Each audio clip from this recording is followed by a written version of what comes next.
Creating a report in Salesforce is essential for analyzing and visualizing your data. Here's a concise guide. Login. Sign into your Salesforce account and ensure you have the necessary permissions to create reports. Access the report builder. Click the app launcher and type reports in the search bar. Select reports from the results. Create a new report. In the Reports tab, click New Report.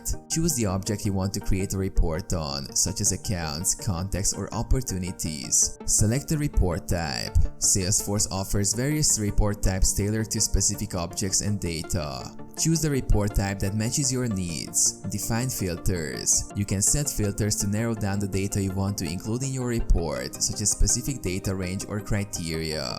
Add columns and fields. Drag and drop the fields you want to include in your report into the columns section. You can group and summarize data by adding fields to group rows or summary formulas. Customize report. Use the Format and Chart tabs to customize the report's appearance. You can select chart types and apply conditional highlighting. Save report. Click Save and provide the name and report folder to save your report. You can choose to share it with specific users or groups. Run report. Click Run to generate the report based on the selected criteria and data. You can review and analyze the report's output. Export or schedule. You can export the report to various formats like Excel or PDF, or schedule it to run at specific times automatically.